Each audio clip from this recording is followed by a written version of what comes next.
નમસ્કાર, money manager એટલે તમારા નાણાંના ચોક્કસ આયોજન માટે અપાતું માર્ગદર્શન અને હું જર્નાલ કંટી આપ સૌનું સ્વાગત કરું છું આજના મની મેનેજર શોમાં એક નવા ટોપિક સાથે. તો આજના મની મેનેજરમાં આપણે વાત કરીશું સ્મોલ કેપ ઇન્ડેક્સમાં નવા હાઈઝ બની રહ્યા છે ત્યારે સ્મોલ કેપમાં રોકાણ કરવું જોઈએ, કઈ રીતે કરવું જોઈએ અને લઈશું દર્શકોના સવાલ પર. તો માર્કેટમાં આપણે એક સારી મજબૂતી જોઈ રહ્યા છે. અલગ અલગ સેક્ટોરિયલ ઇન્ડેક્સની અંદર પણ હાઈઝ બની રહ્યા છે અને સ્મોલ કેપ ઇન્ડેક્સમાં પણ રેકોર્ડ હાઈ સ્તરે પહોંચતું આપણે જોયું છે. ત્યારે શું આપણે આ ઉચ્ચતમ સ્તરો પર સ્મોલ કેપની અંદર રોકાણ કરવું જોઈએ? જો હા, તો કેવી રીતે કરવું જોઈએ અને કેવી રણનીતિ હોવી જોઈએ? આ અંગે આજે આપણે ચર્ચા કરીશું અને આ ચર્ચામાં આપણી સાથે જોડાયા છે મની મંત્રાના ફાઉન્ડર વિરલ ભટ્ટ. વિરલભાઈ, સ્વાગત છે આપનું CNBC બજાર પર. તો વિરલભાઈ, જે રીતે આપણે વાત કરી રહ્યા હતા કે માર્કેટની અંદર અત્યારે આપણે જે રીતે જોઈ રહ્યા છે કે એક રેલી જેવી સ્થિતિ છે અને ખાસ કરીને સ્મોલ કેપનું પરફોર્મન્સ ખૂબ સારું દેખાઈ રહ્યું છે. તમે કઈ રીતે જોઈ રહ્યા છો સ્મોલ કેપના પરફોર્મન્સને? તમારો આભાર જન્નાબેન શોમાં બોલવા માટે. આ અત્યારે આમ વાત કરીએ ને તો સ્મોલ ઇઝ પાવરફુલ. હંમેશા એવું કહેવામાં આવ્યું છે કે જે નાની વસ્તુ હોય ને એ હંમેશા એક પાવરફુલ રીતે તમને તમારા જીવનમાં અલગ અલગ રીતે તમને પાવરફુલ કરાવતું હોય છે. એવી જ રીતે ઇન્વેસ્ટમેન્ટ્સની વાત કરીએ ને ત્યારે ઇન્વેસ્ટમેન્ટમાં પણ હું હંમેશા કહું કે small is powerful. Small cap segment જે છે ને એ રિટર્ન્સના પોઈન્ટ ઓફ વ્યૂથી જોઈએ અને ઇન્વેસ્ટર્સ હંમેશા રિટર્ન્સને જ ઝંખતા હોય છે અને વિચારતા હોય છે કે કેવી રીતે સારું રિટર્ન મળે. તો એમાં મને આ સ્મોલ ઇઝ પાવરફુલ અને સ્મોલ કેપ સેગમેન્ટ રિટર્ન્સના પોઈન્ટ ઓફ વ્યૂથી હંમેશા સારું નીવડ્યું છે અને રિટર્ન્સ દેતું આવ્યું છે. આજના માર્કેટની કોન્ટેક્સ્ટની વાત કરીએ ને તો એમાં પણ લાસ્ટ 3 મહિના સ્પેશિયલી એપ્રિલ, મે અને જૂન અગર આપણે એમફીનો ડેટા જોઈએ તો 2,000 કરોડથી લઈને કમસે કમ 5,000 કરોડ સુધીનું ઇન્ફ્લો, એટલે આટલા બધા પૈસા ઇન્વેસ્ટર્સોએ ઇન્વેસ્ટ કર્યા છે.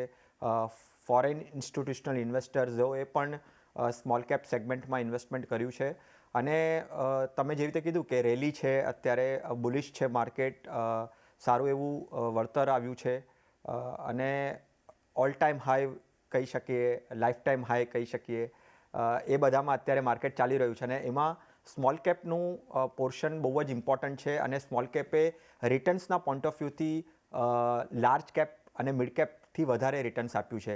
હાલાકી કમ્પેરિઝન્સ તો ન થઈ શકે, આમ એપલ ટુ એપલ કમ્પેરિઝન નથી, પણ અગર કોન્ટેક્સ્ચ્યુઅલી રાખીએ તો લાર્જ કેપ અને મિડ કેપ કરતાં સ્મોલ કેપે રિટર્ન સારું આપ્યું છે અને ઇન્ફ્લો બહુ જ સારા આવ્યા છે. જી, તો આગળથી આપણે સ્મોલ કેપની અંદર કઈ રીતે છે અત્યારે આપણે જોઈ રહ્યા છીએ મજબૂતી બની છે એની એક વાત અહીંયા આગળથી કરી છે. અને હવે આગળ જો વિરલભાઈ આપણે આ ચર્ચાને આગળ વધારીશું, રણનીતિને બધું જ આપણે આગળ સમજીશું, પણ આપણે શરૂઆત ત્યાંથી કરીએ કે સ્મોલ કેપ ફંડને આપણે સમજવા હોય તો કોને કહી શકાય સ્મોલ કેપ ફંડ? હા, એટલે આપણે જે લોકોએ ઇન્વેસ્ટમેન્ટ નથી કર્યું અને જે કરવાનું વિચારતા હોય છે અને હમણાં સ્મોલ કેપનું બહુ સાંભળતા હશે, એમને પ્રશ્ન થતો હશે કે આ સ્મોલ કેપ છે શું? સો બેસિકલી સ્મોલ કેપ એટલે માર્કેટ કેપિટલાઇઝેશનના પોઈન્ટ ઓફ વ્યૂથી જોઈએ તો ડિવાઈડ થયેલું છે લાર્જ, મિડ અને સ્મોલમાં. અને સ્મોલ એટલે જે 250 પ્લસ જે કંપનીઓ છે માર્કેટ કેપના પોઈન્ટ ઓફ વ્યૂથી. આજે આપણે જોઈએ ને તો સ્ટોક માર્કેટમાં કમસે કમ 7,000 કંપનીઓ લિસ્ટેડ છે અને એમાંથી જે 250 પ્લસ જેટલી કંપનીઓ છે ને, એટલે એમ કહીએ તો 250 પ્લસ 7,000 સુધીની માર્કેટ કેપિટલાઇઝેશનના પોઈન્ટ ઓફ વ્યૂથી એ સ્મોલ કેપમાં આવે છે. બરાબર છે. પછી એમાં માઇક્રો કેપ પણ કહેવાય, સ્મોલ કેપ કહેવાય, નાની કંપનીઓ કહેવાય. પણ આ સ્મોલ કેપમાં આમ જોવા જઈએ ને તો સ્મોલ કેપ એક્ઝેક્ટલી કેવી રીતે તમને રિટર્ન્સ વધારે સારું આપી શકે કે એ એક્ઝેક્ટલી શું છે ને એ આપણે અહીંયા સમજીએ તો અર્નિંગ ગ્રોથના પોઈન્ટ ઓફ વ્યૂથી જોઈએ ને તો કંપનીઓ નાની છે અને અર્નિંગ ગ્રોથના પોઈન્ટ ઓફ વ્યૂથી બહુ વધારે અગર કંપની સારી પરફોર્મ કરી રહી છે માર્કેટમાં અને રિઝલ્ટ સારું આપી રહી છે તો એમનું જે અર્નિંગ છે ને એ બહુ જ વધારે સારું હોઈ શકે મિડ કેપ અને લાર્જ કેપ કરતાં પણ. હવે એમાં આમ જોવા જઈએ ને તો પ્રમોટર્સ જે હોય ને એમનું હોલ્ડિંગ, ઇન્વેસ્ટર્સ અને પ્રમોટર્સ અગર આમ બે રીતે ડિવાઈડ કરીએ ને તો પ્રમોટર્સનું હોલ્ડિંગ હંમેશા સ્મોલ કેપમાં બહુ વધારે રહ્યું છે અને ઇન્વેસ્ટર્સનું હોલ્ડિંગ ઓછું રહ્યું છે. એટલે હંમેશા એમનું જે શેર વધારે છે ને એ પ્રમોટર્સ વધારે રાખે એમની પાસે. તો સ્મોલ કેપ આમ જોવા જઈએ તો નાની કંપની અને 250 પ્લસ કરતાં જે માર્કેટ કેપ ધરાવતી હોય એ સ્મોલ કેપ, ઓનર્સ જે છે એ વધારે, એટલે જે પ્રમોટર્સ છે એનું શેર વધારે હોય છે એનામાં અને બીજી એક વસ્તુ હંમેશા ધ્યાનમાં રાખવી જોઈએ સ્મોલ કેપનું જ્યારે સમજીએ છીએ અને નિવેશ કરવાનું વિચારીએ, લિક્વિડિટી જે છે ને એ લિક્વિડિટી આમ બહુ ઓછી હોય એની અંદર. એટલે અગર ઇક્વિટી માર્કેટના પોઈન્ટ ઓફ વ્યૂથી રાખીએ કે તમે મ્યુચ્યુઅલ ફંડમાં ન રાખ્યું અને સપોઝ સ્ટોક્સ કોઈ સ્મોલ કેપ સ્ટોક્સમાં તમે નાખ્યું, તો જ્યારે માર્કેટ ડાઉન જાય ને, જ્યારે માર્કેટ 10% ડાઉન કે 15% ડાઉન કે 20% ડાઉન એક દિવસમાં, ત્યારે તેમાંથી નીકળવું ને એક્ઝિટ થવું ને એ થોડું ડિફિકલ્ટ થઈ જાય. એટલે સ્મોલ કેપ આમ જોવા જઈએ તો high risk and high return એવા સેગમેન્ટમાં આ સ્મોલ કેપને તમે રાખી શકો. ઓકે, તો સ્મોલ કેપને માટે જે તમારે મુખ્ય વસ્તુ સમજવાની છે એ છે કે માર્કેટના જો તમે જે સ્ટોક છે એને જોશો તો પહેલાં 250 સ્ટોક, એના પછીના જે સ્ટોક છે એ બધા તમારા સ્મોલ કેપની અંદર આવશે. અને તમારે જો આ સ્મોલ કેપ કઈ રીતે કામ કરે છે એ સમજવું હોય તો હાઈ રિસ્ક અને હાઈ રિટર્ન આપતા આ સ્ટોક્સ છે અને એ રીતના એમાં જે સ્ટોક્સમાં રોકાણ કરે છે એ સ્મોલ કેપ ફંડ. તો આ એક આપણે સમજ અહીંયા આગળથી મેળવી છે. વિરલભાઈ, હવે આગળ એ સમજવું છે કે જે રીતે આપણે અત્યારે સ્થિતિ જોઈ રહ્યા છે સ્મોલ કેપનું, આપણે જે રીતે જોયું ઇન્ફ્લો સારી રીતે આવી રહ્યો છે, આપણે એક સમજાવ્યું. હવે પરિસ્થિતિ અત્યારે જે બની રહી છે એમાં જે ફંડ્સ છે એ સ્મોલ કેપની અંદર લમસમ રોકાણ અહીંયા આગળથી નથી લઈ રહ્યા, તો આની પાછળ કયું કારણ છે? બે આમ જોવા જઈએ ને તો બે સિનારીઓસ છે. અહીંયા હું દર્શકોને સમજાવવા માંગીશ કે આ સ્મોલ કેપનું ચર્ચાઓ ચાલુ ક્યાંથી થઈ હમણાં લાસ્ટ 2-3 મહિનાની. એક તો ડેફિનેટલી માર્કેટ તો બુલિશ થયું જ, માર્કેટે સારું એવું રિટર્ન્સ આપ્યું અને એમાં જ્યારે જોઈએ તો સ્મોલ કેપે સૌથી વધારે રિટર્ન્સ આપ્યું અને ત્યારથી રિટર્ન્સની ચર્ચા થવા માંડી. એટલા માટે સ્મોલ કેપ લાઇમલાઇટમાં આવ્યું.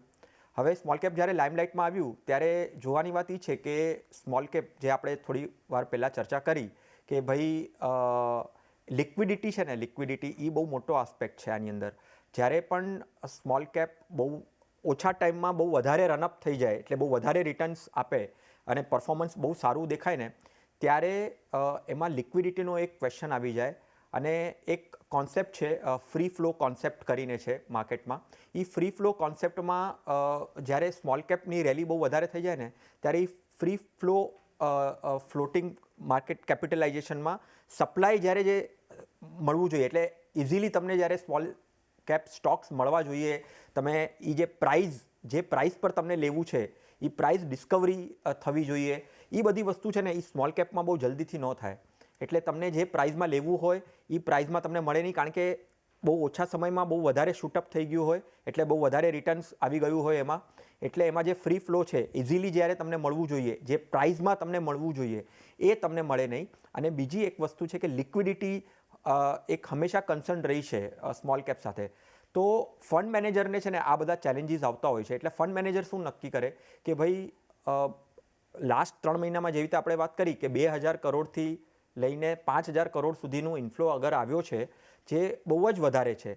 સામાન્ય લાર્જ અને મિડ કેપથી વધારે અગર જ્યારે એમાં પરચેસિંગ આવે અને માર્કેટમાં સ્મોલ કેપનું સેગમેન્ટ ઉપર થાય, રિટર્ન્સ ઉપર જાય, ત્યારે એ લોકો લમસમને રિસ્ટ્રિક્ટ કરી નાખે. આ પહેલી વાર નથી બન્યું. પહેલાં પણ એવું બન્યું છે કે જ્યારે સ્મોલ કેપે બહુ સારા રિટર્ન્સ આપ્યા છે બહુ ઓછા સમયમાં, ત્યારે સ્મોલ કેપે એ લોકોએ લમસમ બંધ કર્યું છે. કારણ કે લિક્વિડિટી મેનેજ કરવી પડે ફંડ મેનેજર્સને અને એના માટે લમસમ ઇન્વેસ્ટમેન્ટ્સ, કારણ કે એક સાથે તમે એક્ઝામ્પલ 5 લાખ નાખવા છે, 10 લાખ નાખવા છે, 50 લાખ પણ નાખવા છે, તો એ લિક્વિડિટીને મેનેજ કરવામાં થોડીક પ્રોબ્લેમ થઈ જાય ફંડ મેનેજરને. અને જે ફ્રી ફ્લો માર્કેટમાં જ્યારે શેર્સ મળતા પણ ન હોય જે પ્રાઇસ પર તમને લેવા છે સપ્લાયના પોઈન્ટ ઓફ વ્યૂથી, તો એમાં પણ પ્રોબ્લેમ આવી જાય. તો આ બધા ધ્યાનમાં રાખીને, અને આમાં છે ને આમાં કાંઈ પ્રોબ્લેમ હોતો નથી. આમ જોવા જઈએ તો ઇન્વેસ્ટર્સને ઘણી વખત શું લાગે, નિવેશકોને એમ લાગે કે ભાઈ કાંઈક તો પ્રોબ્લેમ છે સ્મોલ કેપમાં, એટલા માટે સ્મોલ કેપે લમસમ ઇન્વેસ્ટમેન્ટ કરવાનું બંધ કરી દીધું. આ બહુ ટેકનિકલ છે. આ ઇન્વેસ્ટરના હિતોને ધ્યાનમાં રાખીને જ આ ડિસિઝન લેવામાં આવે છે. એ ઇન્વેસ્ટરોએ સમજવું જોઈએ, નિવેશકોએ સમજવું જોઈએ. એટલા માટે આજે અમુક એએમસીઝ એસેટ મેનેજમેન્ટ કંપનીઓએ એનું લમસમ ઇન્વેસ્ટમેન્ટ બંધ કરી દીધું છે. પણ હા, એસઆઈપીના દ્વારા તમે હજી પણ નિવેશ કરી શકો છો, એ કન્ટિન્યુ છે, એને બંધ કરવામાં આવ્યું નથી. જી, તો અહીંયા આગળ દર્શકોએ ખાસ સમજવાની જરૂર છે કે જે અમુક એએમસીઝ દ્વારા જે લમસમની અંદર જે સ્મોલ કેપ ફંડની અંદર રોકાણ લેવાના ડિક્લાઇન કરવામાં આવી રહી છે અમુક એએમસીઝ દ્વારા, એમાં તમારે કોઈ ચિંતા કરવાની જરૂર નથી. આ લિક્વિડિટીને મેનેજ કરવા માટે ફંડ મેનેજર સારી રીતે લિક્વિડિટી મેનેજ કરી શકે એ માટે અને રોકાણકારના હિતમાં આ વસ્તુ, આ પગલું ભરવામાં આવી રહ્યું છે. તો ચિંતાનો વિષય આ બિલકુલ નથી. તમારી જે એસઆઈપી સ્મોલ કેપની અંદર છે એ તમે અહીં આગળથી ચાલુ રાખી શકો છો. તો વિરલભાઈ, હવે આગળ એ જ જાણવું છે કે જે રીતે આપણે કહ્યું કે તમારા જે રોકાણ છે એ ચાલુ રાખો, તો આ જે સમય છે એને આપણે કહી શકીએ કે સ્મોલ કેપની અંદર ઇન્વેસ્ટ કરવા માટેનો સારો સમય છે? જો એક વાત તો હંમેશા હું કહું ઝરનાબેન, કે કોઈ પણ સમયે તમે જ્યારે નિવેશ કરવાનું વિચારો ને એ સારો સમય હોય એવી રીતે જ તમારે વિચારવું જોઈએ. હા, અમુક ફેક્ટર્સ ડેફિનેટલી તમારે વિચારવા જોઈએ કે આ સમય સારો છે, બરાબર છે, કાં તો હરેક સમય સારો સમય છે તો કેવી રીતે છે. હવે છે ને, હું આમાં એક થોડુંક કોન્ટેક્સ્ચ્યુઅલી સમજાવવા માંગીશ. એઝ આઈ મેન્શન પહેલાં સ્ટાર્ટિંગમાં કે કમ્પેરિઝન એપલ ટુ એપલ નથી, પણ હું છે ને લાર્જ કેપ અને સ્મોલ કેપના રિટર્ન્સના એક અહીંયા વાત કરવા માગું છું. આમ જોવા જઈએ ને તો લાસ્ટ કમસે કમ 10 વર્ષનો ડેટા લઈએ આપણે તો કમસે કમ 5% લઈને 10%ની રેન્જથી સ્મોલ કેપે રિટર્ન્સ આપ્યું છે વધારે લાર્જ કેપથી, બરાબર છે. નિફ્ટી 50 અને સામે આપણે સ્મોલ કેપનું જે ઇન્ડેક્સ છે 250નું એને રાખીએ તો રિટર્ન્સના પોઈન્ટ ઓફ વ્યૂથી એવરેજ રિટર્ન નિફ્ટીએ અગર 10થી 11% આપ્યું છે તો એની સામે કમસે કમ સ્મોલ કેપે 15થી 17% રિટર્ન્સ આપ્યું છે. આ એક રિટર્ન આપવાનું મેં વાત કરી. બીજી વાત એ છે કે નેગેટિવ રિટર્ન્સ આપણે એ પણ જોવું જોઈએ કે આપણે હંમેશા એવું કહેતા હોઈએ કે સ્મોલ કેપને તમારે કમસે કમ 7 વર્ષ 10 વર્ષથી વધારે રાખવું જોઈએ. 7 વર્ષ 10 વર્ષ અને 10થી વધારે વર્ષ તમે રાખો સ્મોલ કેપમાં તો તમને બહુ સારું રિટર્ન આપીએ. અગર એ કોન્ટેક્સ્ચ્યુઅલી અગર હું વાત કરું ને તો નેગેટિવ રિટર્ન તો છે ને ક્યારે આવ્યું જ નથી. એટલે 7-10 વર્ષ સુધી તમે રાખ્યું સ્મોલ કેપને તો તમને નેગેટિવ રિટર્ન તો આપ્યું નથી. 0 to 8%નો અગર લઈએ ને તો કમસે કમ 13 વખત સ્મોલ કેપે બીટ કર્યું છે લાર્જ કેપને રિટર્ન્સના પોઈન્ટ ઓફ વ્યૂથી, અને 15થી 20% 27 વખત આવ્યું છે સ્મોલ કેપમાં લાર્જ કેપના કમ્પેરિઝનમાં. તો આ ડેટાનો મતલબ અહીંયા કહેવાનો એ છે કે તમે સ્મોલ કેપમાં જ્યારે પણ એન્ટ્રી કરો એ તમારી માટે સારી જ છે, તમારે ડેફિનેટલી વિચારવું જોઈએ. પણ સ્મોલ કેપમાં તમારે એસઆઈપી દ્વારા તમે અગર વિચારો નિવેશ કરવાનું તો એ સ્ટ્રેટેજી બહુ જ સારી રીતે નીવડશે. અને ઇકોનોમીના દ્રષ્ટિએ જોઈએ તો આજે જે ઇકોનોમી આપણી સ્ટ્રક્ચરલી જે ઊભી થઈ રહી છે અને લાસ્ટ અમુક 10 વર્ષમાં જે ચેન્જીસ આવ્યા છે, અમુક એવા ફેક્ટર્સને ડિસિશન લીધા છે ગવર્મેન્ટે, એ બધા આ સ્મોલ કેપ સેગમેન્ટને બહુ જ હિતદાયક થવાના છે. અને એના કારણે રિટર્ન્સ આવનારા વર્ષોમાં પણ સ્મોલ કેપમાં અગર ટાઈમ હોરાઇઝન અહીંયાથી 7થી 10 વર્ષ રાખશો તો ડેફિનેટલી સારું રિટર્ન્સ મળશે. ઓકે, તો સ્મોલ કેપના જે રિટર્ન છે એ તમને અત્યાર સુધી કઈ રીતે મળ્યા છે એની એક આપણે અહીં આગળથી વાત કરી છે, કમ્પેરિઝન પણ આપણે અહીં આગળથી બતાવી છે. અને આપણે જે રીતે વાત કરી કે સ્મોલ કેપ એક સારા રિટર્ન આપ્યા છે અને આગળ સરકારની પોલિસીઓને જોતાં આપણને લાગી રહ્યું છે કે સ્મોલ કેપ ભવિષ્યમાં પણ સારા રિટર્ન આપી શકે છે. તો વિરલભાઈ, હવે જો વ્યક્તિ બનાવી લે છે મન કે માને સ્મોલ કેપની અંદર રોકાણ કરવું છે તો કઈ રીતે એને રોકાણ કરવું જોઈએ અને આ સ્મોલ કેપમાં ખાસ કરીને કોણે રોકાણ કરવું જોઈએ, એટલે કેટલી રિસ્ક એની લેવાની ક્ષમતા કે એ દૃષ્ટિકોણથી આપણે જોઈએ તો કોણે રોકાણ કરવું જોઈએ? મને એમ હંમેશા લાગે ઝરનાબેન કે જે 25 વર્ષના 30 વર્ષના અને જે ઇન્વેસ્ટમેન્ટ સ્ટાર્ટ જે કરી રહ્યા છે ને, પોતાનું જર્ની સ્ટાર્ટ કરી રહ્યા છે, એને તો એના પોર્ટફોલિયોમાં એક સ્મોલ કેપ તો રાખવું જ જોઈએ. શું કામ રાખવું જોઈએ? કારણ કે એનો શોર્ટ ટર્મ ગોલ્સ હશે, મીડિયમ ટર્મ ગોલ્સ હશે અને સાથે લોંગ ટર્મ ગોલ્સ પર પણ એને ફોકસ કરવું પડશે. તો લોંગ ટર્મ માટે જ્યારે પણ આપણે વાત કરીએ ને તો સ્મોલ કેપ હંમેશા બેસ્ટ સુટેડ ઇન્વેસ્ટમેન્ટ ઓપ્શન છે મ્યુચ્યુઅલ ફંડનું, એ એના પોર્ટફોલિયોમાં. બીજી વાત કરીએ તો સ્મોલ કેપમાં લોકોને હંમેશા આમ લાગતું હોય કે ભાઈ રિસ્ક બહુ છે, તો તમે એસઆઈપીથી સ્ટાર્ટ કરો. આપણે હમણાં ચર્ચા પણ કરી, અત્યારે લમસમ બંધ છે તો તમે એસઆઈપીથી સ્ટાર્ટ કરો. હવે તમારી પાસે બીજી એક સ્ટ્રેટેજી પણ છે જે કહેવાય છે એસટીપી સ્ટ્રેટેજી, કે સિસ્ટમેટિક ટ્રાન્સફર. તમે ડેટ ફંડમાં ઇન્વેસ્ટ કરી નાખો.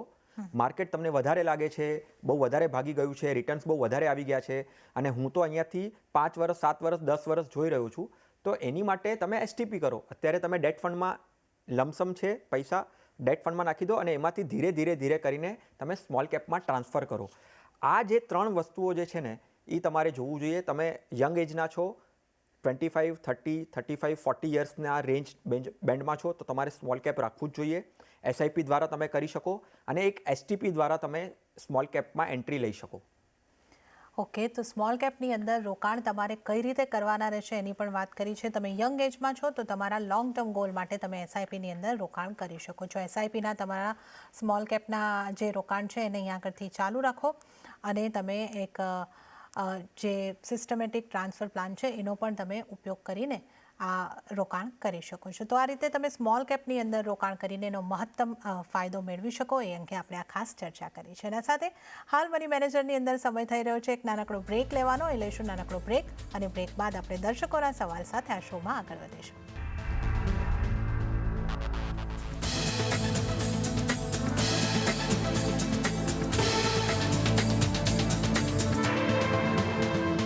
વિરામ બાદ આપનું ફરી એક વખત સ્વાગત છે મની મેનેજરની અંદર અને હવે આપણે દર્શકોના સવાલ સાથે આ શોમાં આગળ વધીએ.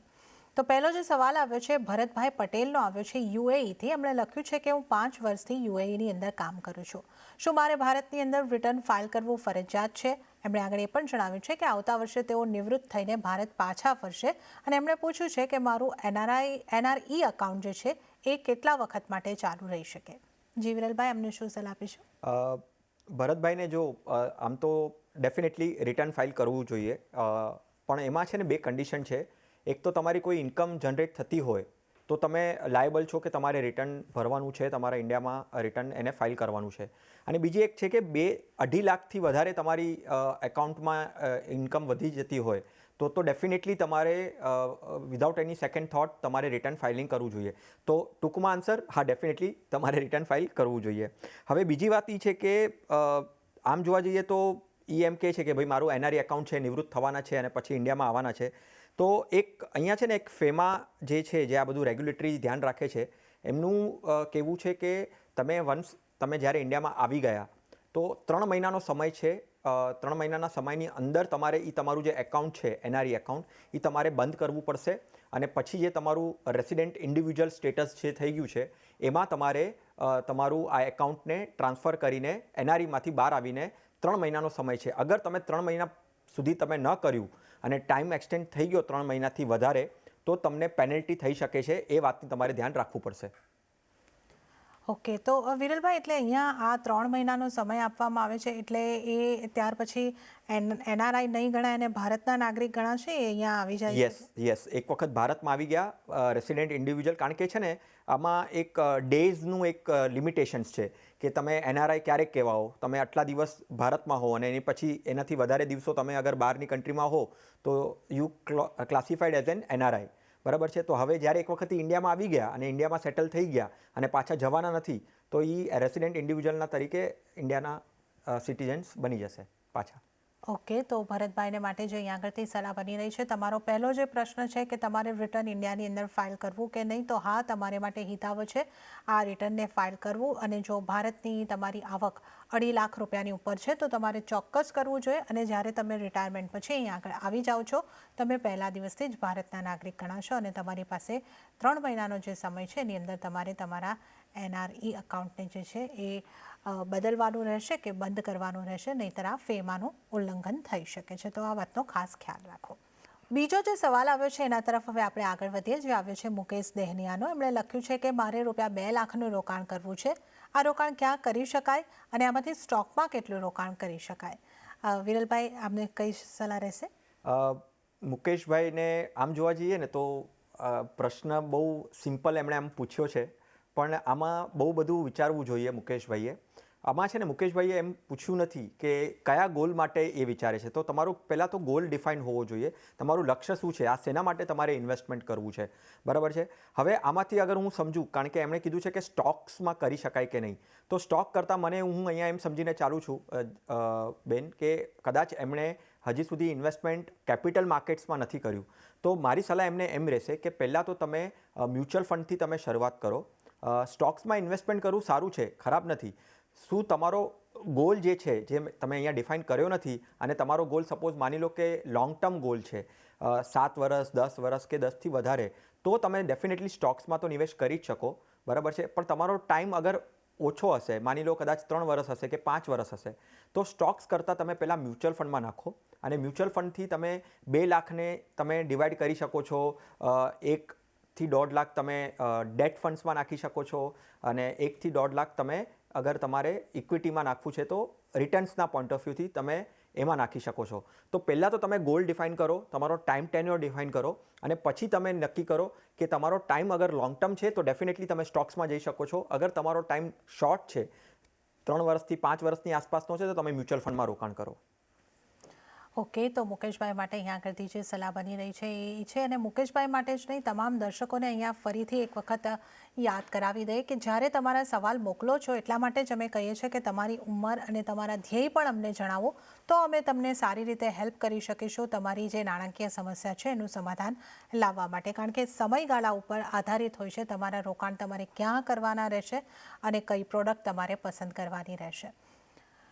તો આ એક સલાહ મુકેશભાઈને માટે બનતી જે છે દેખાઈ રહી છે કે એમનો જે પ્રમાણે સમયગાળો હશે એ પ્રમાણે એક પસંદગી કરવાની રહેશે. આગળનો સવાલ જે આવ્યો છે પ્રકાશસિંહ ઝાલાનો અહીંયા આગળથી આવ્યો છે. એમણે લખ્યું છે કે પોસ્ટમાં પીપીએફમાં 10 વર્ષ માટે રોકાણ કરી શકાય. જી વિરલભાઈ, પ્રકાશભાઈને શું સલાહ રહેશે? પ્રકાશભાઈ, આમ જોવા જઈએ તો પીપીએફમાં તમારું પ્રોડક્ટ જે છે, ઇન્વેસ્ટમેન્ટ ઓપ્શન જે છે એ 15 વર્ષનું છે. તો તમારા પૈસા જે છે તમે નિવેશ કરવાનું હમણાં શરૂ કરશો તો 15 વર્ષ માટે તમારા પૈસા લોક થઈ જશે. તમે ડેફિનેટલી એને પાર્શલ વિડ્રોવલ કરી શકો છો, પણ 10 વર્ષનો ટેન્યોર નથી. 15 વર્ષ માટે તમે પ્લાન કરતા હશો તો તમે પીપીએફમાં રોકાણ કરી શકો છો. 10 વર્ષ માટે તમે પીપીએફમાં રોકાણ ના કરી શકો. ઓકે, તો પ્રકાશભાઈ માટે આજે સલાહ બનતી દેખાઈ રહી છે કે પીપીએફમાં ટેન્યુર જે છે 15 વર્ષનું છે, 10 વર્ષનું નથી. તો આ વાતને તમારે ધ્યાને રાખવાની છે. તમે 10 વર્ષ માટે આ સવાલ પૂછ્યો છે તો આ ઓપ્શન તમારે માટે અત્યારે અવેલેબલ નથી. 15 વર્ષ માટે જો તમે તમારા રોકાણમાં બની રહેતા હોય તો તમે રોકાણ ચોક્કસથી પીપીએફની અંદર કરી શકો છો. અત્યારે જ વિરલભાઈ, તમારો ખૂબ ખૂબ આભાર. તમે અમારી સાથે જોડાયા, દર્શકોની સમસ્યાનું પણ નિવારણ જણાવ્યું અને આપણે એક રસપ્રદ ટોપિક ઉપર ચર્ચા કરી. આપનો ખૂબ ખૂબ આભાર. તો દર્શક મિત્રો, આપને ફરી એક વખત જણાવી દઈએ કે આપના પણ જો પર્સનલ ફાઇનાન્સને લગતા કોઈ પણ સવાલ હોય તો તમે અમને લખી મોકલો. તમારું નામ, શહેર અને ઉંમર સાથે અમને ઈમેલ કરો money@nw18.com પર. આ ઉપરાંત તમે ફેસબુક પર પણ સંપર્ક કરી શકો છો, facebook.com/cnbc બજાર પર. અને આ સાથે તમે અમને ટ્વીટ પણ કરી શકો છો, twitter.com/cnbc બજાર પર. વોટ્સએપ કરવો હોય તો કરો 7506660000 પર.